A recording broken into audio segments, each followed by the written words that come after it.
What would you do if the family that never wanted you finally cast you out with an inheritance meant not as a gift, but as a final public insult? For 21-year-old Catherine Barrett, this was no idle question.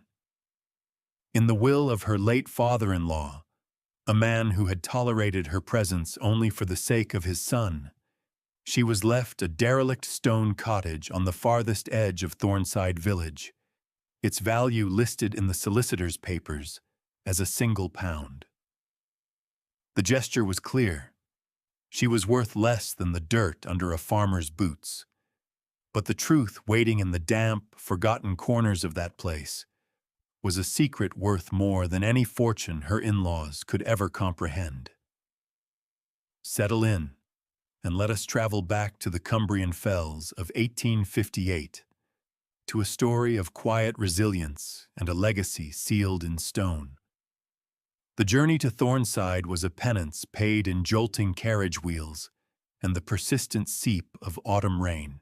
Catherine Barrett sat alone, a small, worn valise at her feet, her black mourning dress seeming to absorb what little light penetrated the gray sky. She had been a widow for 6 months, a wife for barely a year. The memory of the will reading was a fresh bruise. Her brother-in-law, Alistair, a man whose face was a permanent sneer of prosperity, had read the clause concerning her inheritance aloud, his voice dripping with theatrical pity. "To my son Thomas's widow, Catherine," he had intoned, "I leave the cottage known as Stone End, and all its contents, that she might have a roof, however humble, over her head." A murmur of amusement had rippled through the gathered family. £1, a ruin.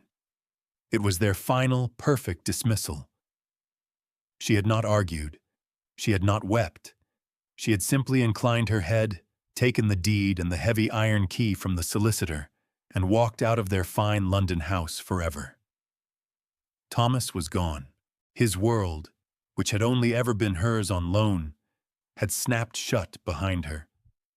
Now there was only the road ahead, leading to a place she had never seen, a place intended to be her exile. The coachman, a taciturn fellow with a kind, rheumy eye, had said little, but when he helped her down in the muddy square of Thornside, he had held her elbow a moment longer than necessary. "It's a hard place, miss," he'd muttered. "Stone End. Needs a firm hand." The village itself was a clutch of gray stone houses huddled around a squat Norman church, smoke rising thin and pale into the damp air. It was a place that felt ancient and watchful. No one met her. Jacob, a carter and a distant friend of Thomas's from his brief country childhood, was meant to be here with his cart for her trunk. But the square was empty save for a few stray chickens pecking at the mud. She felt the weight of unseen eyes from behind curtained windows. A new widow, dispossessed and sent to the village's most notorious ruin. Her story, or the version Alistair would have told, had likely arrived before she had. Pulling her thin shawl tighter, Catherine picked up her valise and began the long walk toward the edge of the village, toward the place they had sent her to disappear. The lane turned from cobblestone to rutted mud, the hedgerows dripping with rain, the air smelling of wet earth and decay. And then she saw it, set back from the lane, half swallowed by ivy and the encroaching gloom of the fells. Stone End.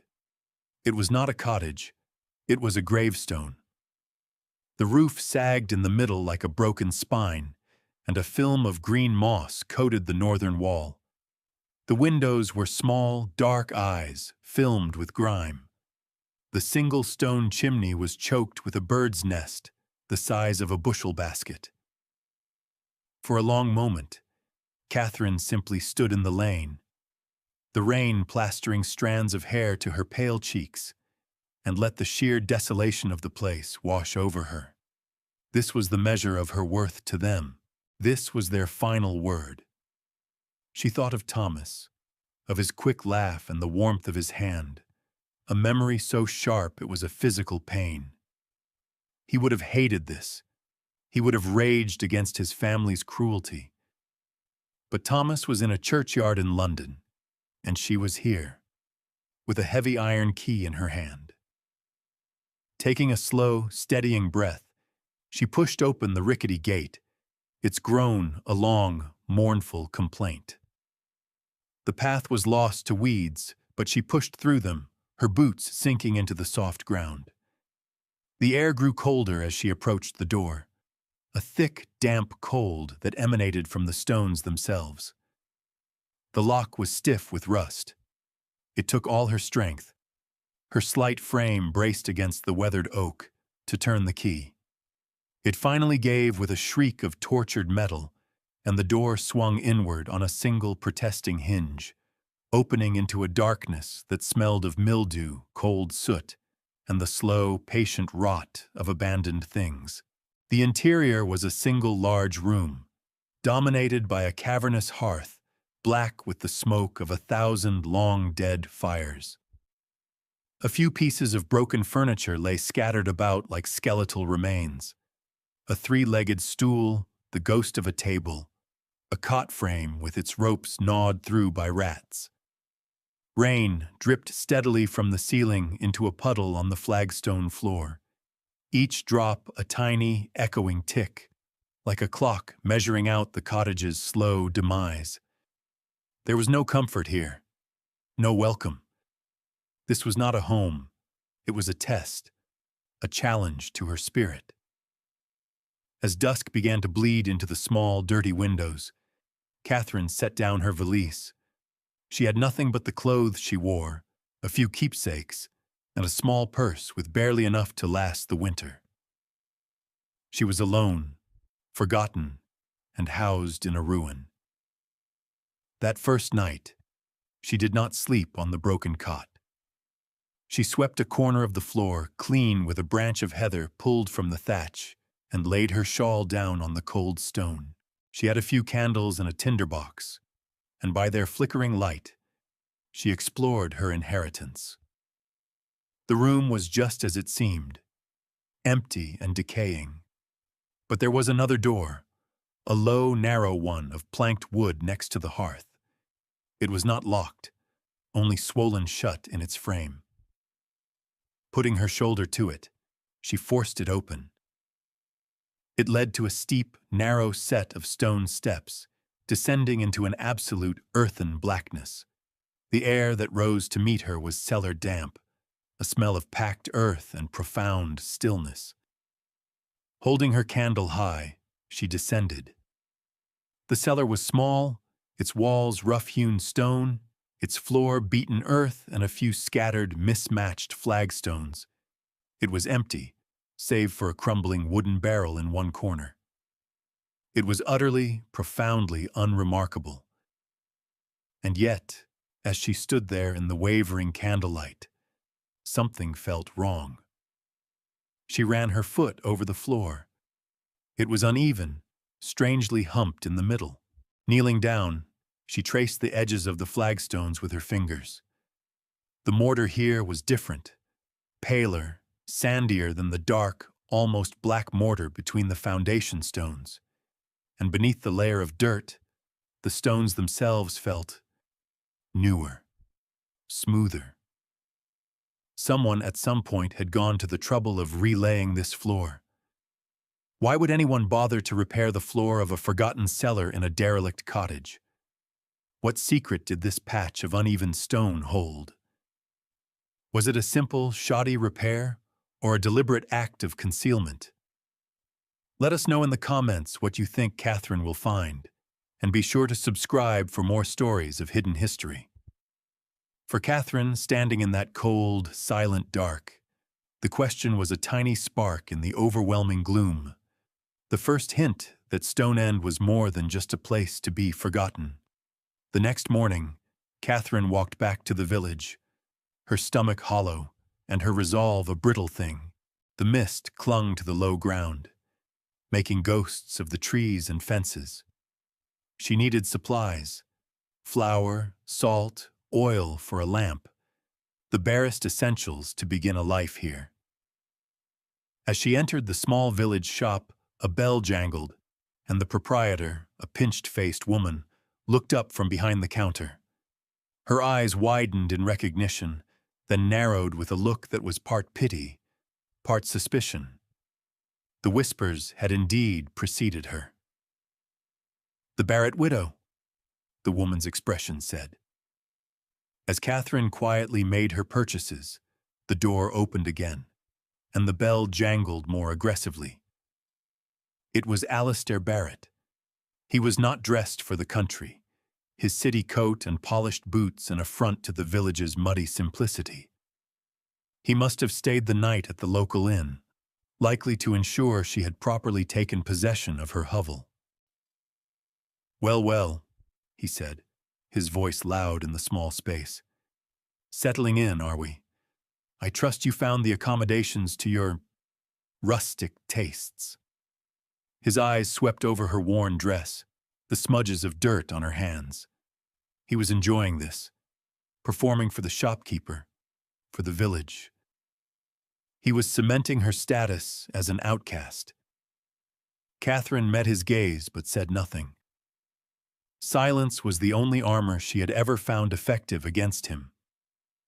"Don't spend your inheritance all at once," he added with a cruel smirk, gesturing to her meager pile of goods on the counter. He then turned to the shopkeeper. "Put her purchases on my father's account. A final act of charity." He wanted her indebted. He wanted her humbled. "No, thank you," Catherine said, her voice quiet but firm. She placed her own few coins on the counter. "I will pay my own way." Alistair's face tightened. Her refusal to play the victim had pricked his pride. He grunted, turned on his heel, and strode out of the shop, leaving a wake of cold air and contempt. The shopkeeper, to her credit, looked slightly ashamed. Catherine gathered her things and left, the weight of the village's silent judgment heavy on her shoulders. As she walked back down the lane, a figure emerged from the mist. It was an old woman, bent and wrapped in a thick woolen shawl, her face a road map of wrinkles. She was leaning on a gnarled walking stick. This was old Elspeth, a woman who had lived in Thornside so long she seemed a part of the landscape itself. She stopped in front of Catherine, her eyes milky with age, surprisingly sharp. She looked from Catherine's face to the path leading towards Stone End.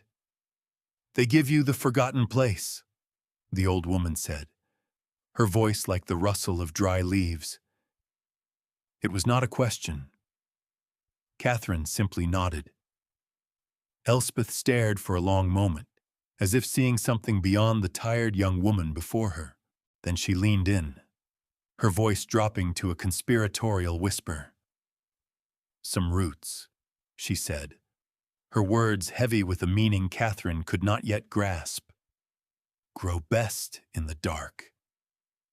And with that, she tapped her stick twice on the muddy ground and continued on her way, disappearing back into the fog as silently as she had appeared. Catherine stood alone in the lane, the cryptic words echoing in her mind. Some roots grow best in the dark. She looked toward the cottage, its sagging roof barely visible through the shifting mist. It was a dark place, a forgotten place. But for the first time, she wondered if it was not an ending, but a beginning. What had the old woman meant? As the day wore on, the mist thickened into a persistent, chilling drizzle. The walk back to Stone End felt longer this time, the small sack of provisions a heavy burden. When the cottage finally came into view again, it looked even more forlorn, weeping gray tears down its stone cheeks. This was her world now. This lane, this cottage, this weather. Jacob, the carter, was waiting for her, his stocky pony stamping a hoof impatiently. Her one large trunk was in the back of his cart. His face, weathered and kind, broke into a relieved smile. "Mrs. Barrett, I'm sorry I'm late. The axle broke on the upper road." "It's no matter, Jacob," she said. "I'm grateful you've come at all." Together they carried the heavy trunk inside, its presence making the empty room feel somehow more desolate. Jacob looked around, his expression grim. "My father helped build this place, you know," he said, running a hand over the cold stone of the hearth. "For old Elias Barrett? Your Thomas's grandfather?" "He was a strange one, Elias, a master craftsman. Clocks, they said. More than clocks. But he kept to himself out here." Jacob helped her pry open a few of the shutters, letting in a pale, watery light that did little to dispel the gloom. He showed her how to clear the chimney flue with a long pole, and soon, with the dry kindling he'd brought, a small, hesitant fire was flickering in the great hearth. It was a tiny victory against the damp, but a victory nonetheless. He accepted no payment, only a nod of thanks. "Thomas was a good lad," he said, standing at the door. "He didn't deserve... Well, if you need anything, you send word." And then he was gone. The sound of his cartwheels fading down the lane. She was truly alone now, with the fire, her trunk, and the house's deep, oppressive silence. That evening, as the fire crackled and spat, casting dancing shadows on the walls, Catherine found that the cottage was not entirely silent. It had a voice. It was a language of groans and sighs, the whisper of wind through the cracked eaves, the relentless drip of water onto stone. She sat on her trunk, wrapped in her shawl, and just listened. A scratching sound from the corner startled her. It came again, a faint, insistent scraping. Holding her candle, she moved toward the sound. There, huddled by a small crack in the foundation, was a cat. It was a slip of a thing, black as soot, with enormous green eyes that regarded her with a wary intelligence. It was painfully thin, its fur matted. It must have been living in the abandoned house, surviving on mice and rainwater. Catherine had little enough for herself, but she went to her sack and poured a few drops of the precious milk she'd bought into a shard of a broken bowl. She set it on the floor and retreated to the hearth. For a long time, the cat did not move. Then, cautiously, it crept forward, sniffed at the milk, and began to lap it up with a desperate thirst. When it was finished, it did not run. It curled up just beyond the circle of firelight, a small, dark shape against the darker stones, and began to purr, a sound as soft and rhythmic as the dripping rain. Catherine felt a loosening in her own chest. She was not entirely alone. She had the cottage, and now the cottage had a cat. The fire, the cat, the cryptic words of the old woman. They were small anchors in a vast sea of uncertainty.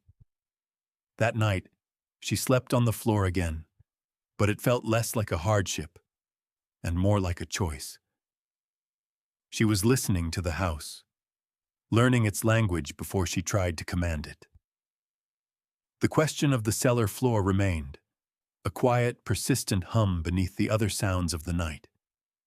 Days turned into a week.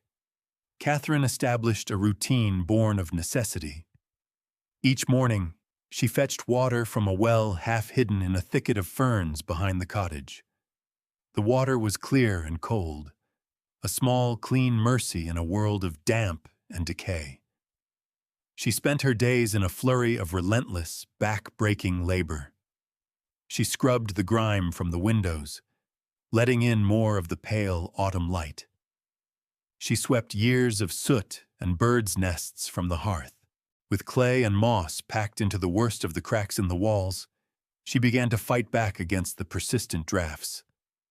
The cottage resisted her, a stubborn old beast unwilling to be tamed. But Catherine was just as stubborn.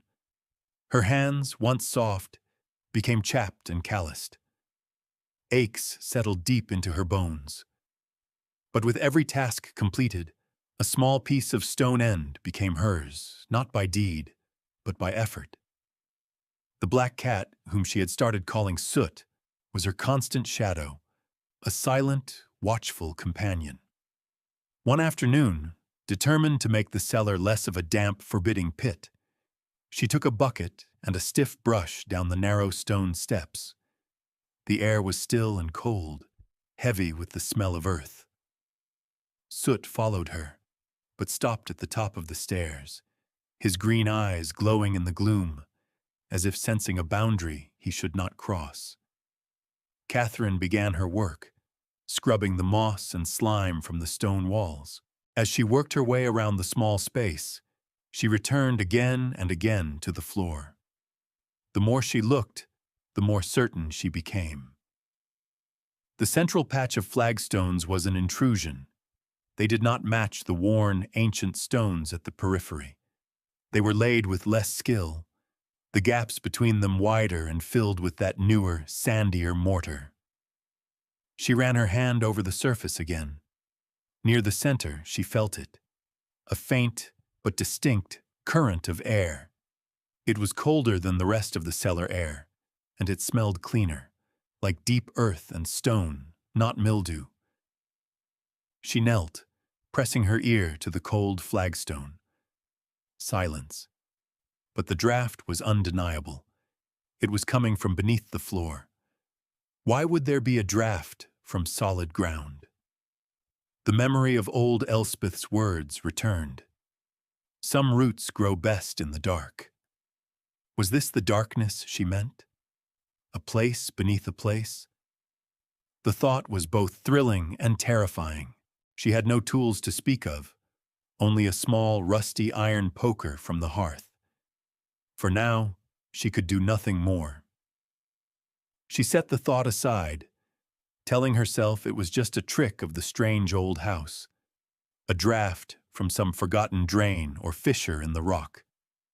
She finished scrubbing the walls and went back upstairs, but the mystery of the cellar floor had taken root in her mind. It was a loose thread, and she knew, with a certainty that settled deep in her gut, that she would have to pull it. That night, the wind rose, howling around the cottage, rattling the window frames. It sounded like a mournful voice trying to tell her something, a secret the house itself was desperate to keep or, perhaps, to reveal. The question was no longer if she would investigate, but when. The following week, a cold, hard frost settled over Thornside, turning the fells a brittle silver and hardening the mud in the lane to iron. The work of making the cottage habitable became more urgent.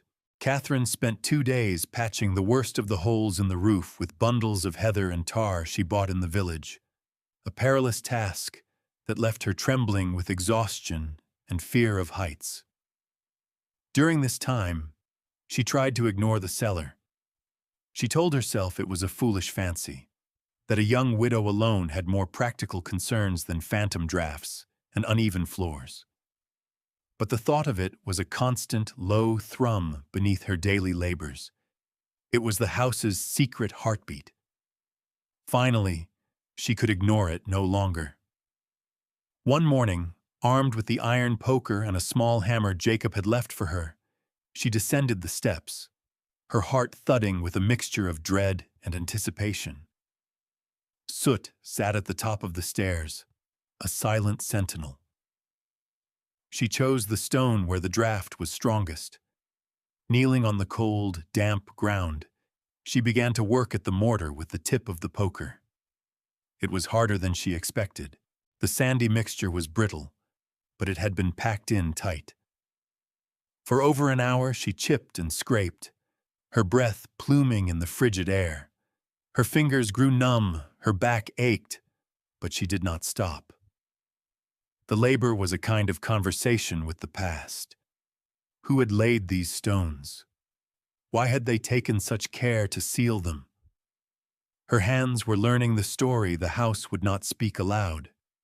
The mortar crumbled away, bit by bit, falling like coarse sand onto the surrounding stones. Finally, she had cleared a deep groove along one side of the flagstone. She wedged the tip of the poker into the gap and put her full weight on it, using a smaller stone as a fulcrum. The poker groaned. The stone did not move. It was set deeper than she had imagined. Frustration pricked at her. She was weak, alone. This was a fool's errand. She sat back on her heels, the cold of the floor seeping through her dress. She was about to give up when her eyes fell on the hammer.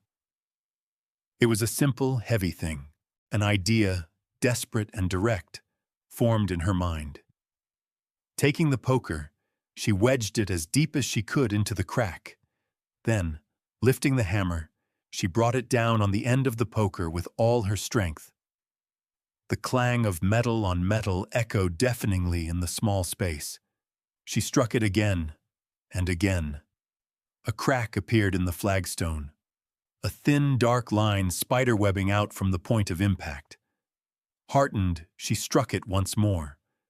The stone split with a sharp crack, a section breaking away. And from the darkness beneath, the draft rushed out, stronger now, carrying the clean, cold scent of undisturbed earth and something else, something metallic and faintly oily. It was not the smell of rot. It was the smell of preservation. With renewed vigor, she worked the poker into the broken section, and this time, when she heaved, it lifted. It came away in her hands, heavy and jagged, revealing not dirt, but a perfect, square-cut darkness, a void. It was not a burial place. It was an opening. Trembling, Catherine set the broken piece of stone aside and peered into the hole. She could see nothing but blackness. She fetched her candle and held it over the opening. The flame flickered wildly in the updraft, but in its unsteady light, she saw them.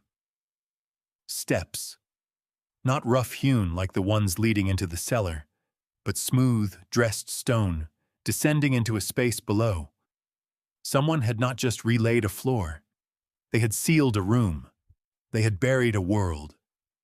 For a long moment, she could only stare, her mind struggling to comprehend the scale of the deception.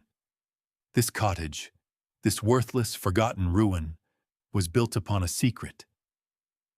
Old Elspeth's words came back to her, no longer cryptic, but a plain and simple truth. Some roots grow best in the dark. The roots of this place ran deeper than anyone knew.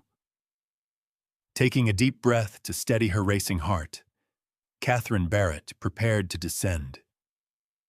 The air that rose from the opening was not foul, but it was ancient. It was the air of a sealed tomb, still and cold, and utterly without life.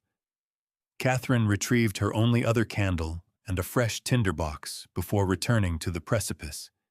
She had to know what was down there. This was the answer to the house's whispers, the reason for its strange, sorrowful weight. Leaving one candle by the opening above, she held the other and began her descent. The stone steps were steep and narrow, but perfectly made, each one level and true. There were 10 of them. As her foot touched the floor at the bottom, the sound was absorbed by the profound silence. She had entered another world. She held the candle high, its small flame pushing back a darkness that felt solid, a darkness that had reigned here for decades. Slowly, shapes emerged from the gloom. It was a room, larger than the cellar above it, and it was not empty. It was a workshop. A long, sturdy workbench ran the length of one wall, its surface covered in tools, not the rough tools of a farmer or a mason, but the fine, delicate instruments of a precision craftsman. Tiny files, calipers, lathes, and gravers, all arranged in neat, orderly rows. They were coated in a fine layer of dust, but beneath it, the steel glinted, protected from rust by the dry, still air. On shelves above the bench sat dozens of small wooden and brass boxes, each one meticulously labeled in a spidery, elegant script she did not recognize. Along the opposite wall stood larger objects, draped in canvas covers that had grown stiff with age. A faint, intricate ticking sound reached her ears, so soft she thought at first it was the beating of her own heart. But it was steady, mechanical. Something in this room was still alive. With a trembling hand, she reached out and lifted the corner of one of the canvas sheets. Beneath it was a clock, but it was unlike any clock she had ever seen. Its face was a map of the heavens, with interlocking dials of brass and silver showing the phases of the moon and the movements of the planets. Its gears were exposed, a breathtakingly complex universe of interlocking wheels and springs, all moving in a silent, hypnotic dance. This was the source of the faint ticking. It was still running. It had been running in the dark, unseen. For how many years? She moved to the next covered shape, and the next. Beneath the canvas, she found more wonders. A brass bird, its feathers individually articulated, perched on a gilded branch. A miniature clockwork theater with tiny figures poised to move. A half-finished silver spider, its legs a marvel of delicate engineering. This was the work of a genius, an artist of metal and time. This was the legacy of Elias Barrett. On the workbench, propped open as if its reader had just stepped away for a moment, was a large, leather-bound journal. The pages were filled with the same elegant script as the labels, accompanied by intricate, detailed schematics of the mechanisms she saw around her. She gently turned a page. It was a design for the brass bird, with notes on how to calibrate the tiny bellows in its chest to produce a perfect, warbling song. The man who wrote this was not mad. He was a visionary. Jacob's words echoed in her memory. A master craftsman. More than clocks. This was what he had meant. Thomas's father and Alistair's father, ashamed of this obsessive, brilliant work that brought no profit, that seemed to them a kind of madness, had not destroyed it. They had simply buried it. They had entombed a lifetime of genius beneath a floor of cheap flagstones and forgotten it.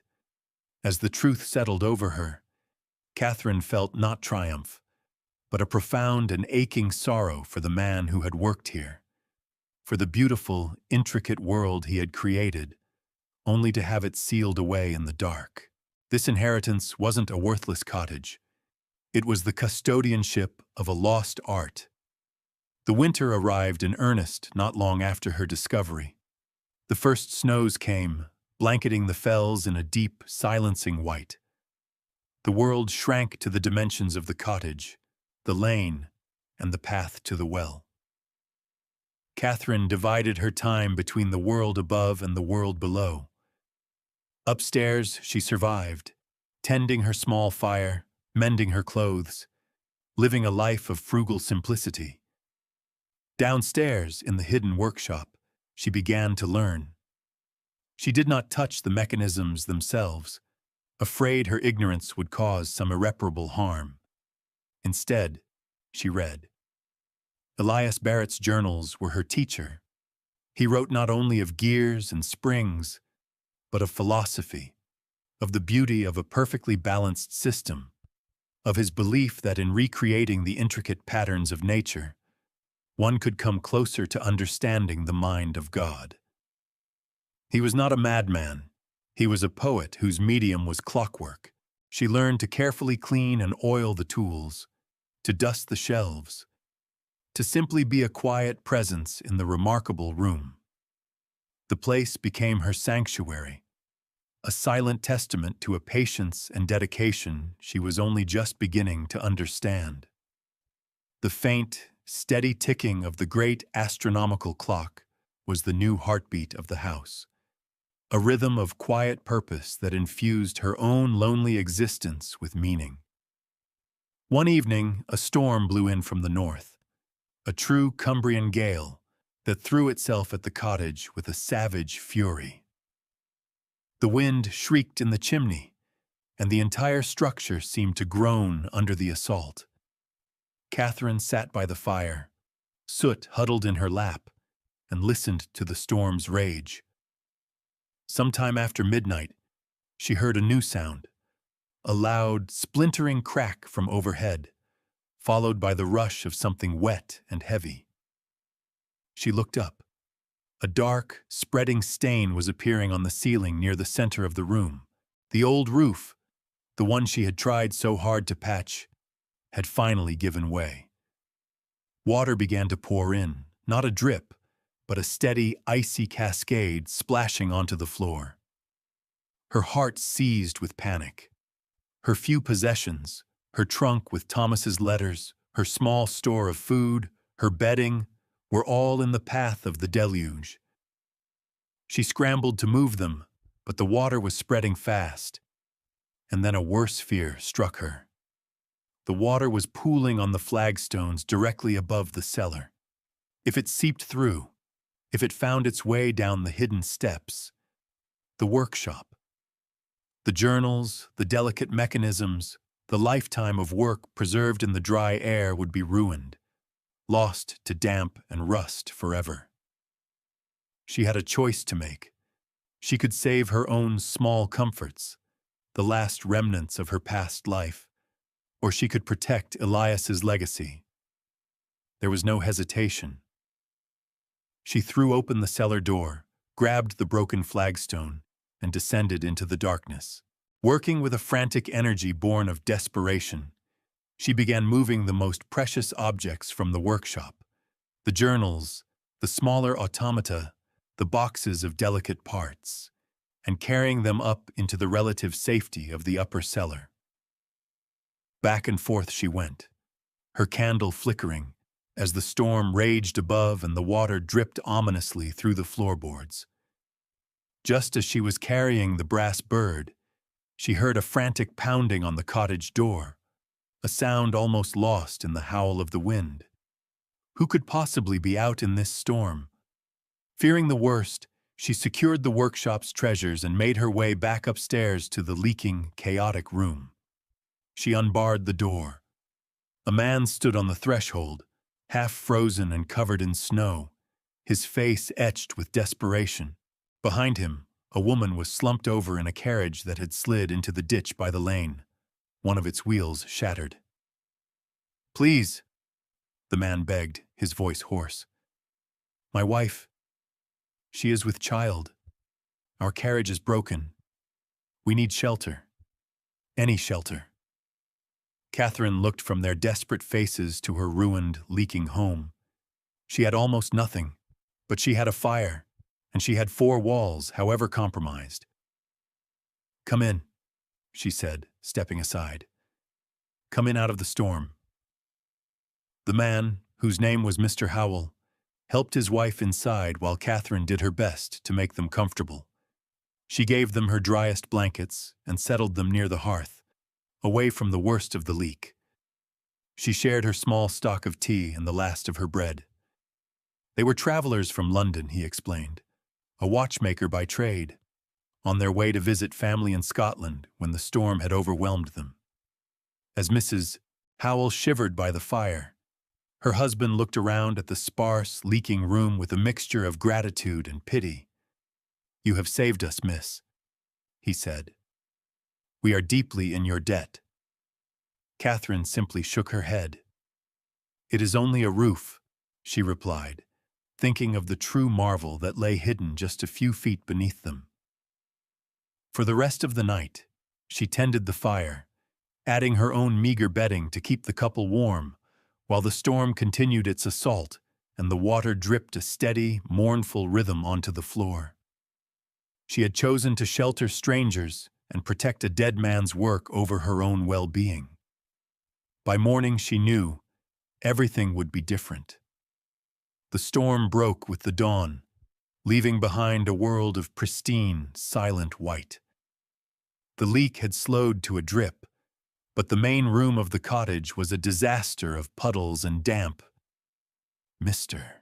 Howell, seeing the damage in the pale morning light, was aghast. "Your home is ruined because of us," he lamented. "No," Catherine said quietly. "The roof was old. The storm just reminded it." Mrs. Howell was weak but stable and profoundly grateful.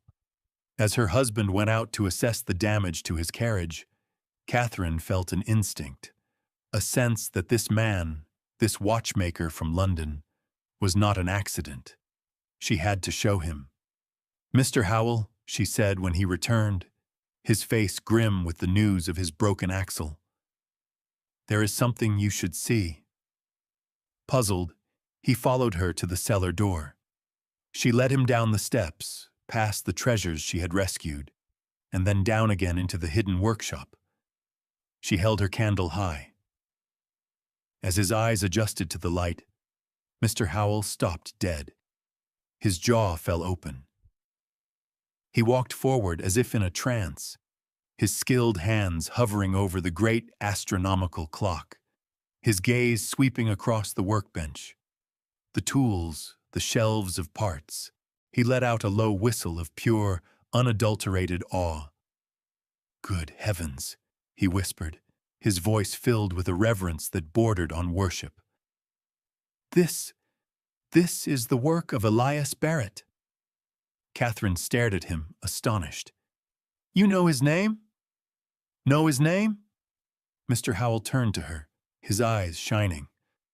"My dear young woman, in my world, Elias Barrett is a legend, a myth, the greatest horological mind of the last century. They say he vanished, went mad from his work. No one knew what became of his workshop. It was considered the lost grail of our craft. He spent the next hour moving through the room, gently touching the mechanisms, studying the journals, his expert eye seeing things Catherine had only guessed at. He identified the brass bird as an automaton of unparalleled complexity, the silver spider as an attempt to create a self-regulating escapement based on organic movement. "This isn't a workshop," he declared, his voice trembling with emotion. "It's a cathedral." 2 days later, the lane to Stone End was a hive of unexpected activity. Jacob, summoned by Mr. Howell, had arrived with men to repair the carriage. But he was not alone. A carriage followed him, a fine enclosed brougham from which 2 men emerged. One was the village solicitor, Mr. Davies, a man Catherine had only glimpsed from a distance. The other was Alistair Barrett. Alistair's face was a thundercloud of fury. He had clearly been summoned from the inn by the solicitor. "What is the meaning of this?" he demanded, striding toward the cottage. "I hear you've been tearing the place apart. This property is still under the estate's purview, you know. I have half a mind to have you evicted for damaging it." Before Catherine could respond, Mr. Howell stepped forward, his demeanor calm but authoritative. "Sir," he said to Alistair, "you are standing on the threshold of what may be the most important horological discovery of our age." The solicitor, Mr. Davies, cleared his throat. "Mr. Barrett, I have been made aware of certain fixtures and contents of this property not itemized in your father's will.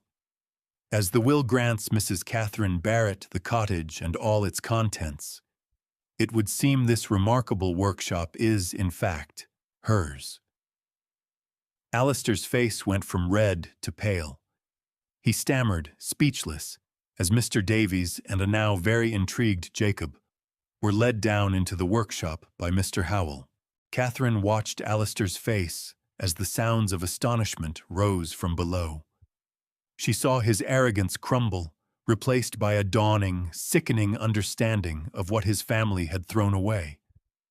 They had buried a treasure they were too ignorant to recognize, and in their spite, had handed it to the one person who had the patience to unearth it. When he finally looked at her, his sneer was gone, replaced by a look of grudging, bitter defeat. He turned without another word and walked back to his carriage, humbled not by a confrontation, but by the quiet, irrefutable truth of the treasure he had so smugly dismissed. The villagers, who had come out to watch the commotion, began to whisper amongst themselves, their glances toward the little stone cottage no longer filled with pity, but with a new and burgeoning respect. The story of Stone End was being rewritten. Months passed. Spring arrived, and with it, a gentle green tide that seemed to wash the hardship of winter away.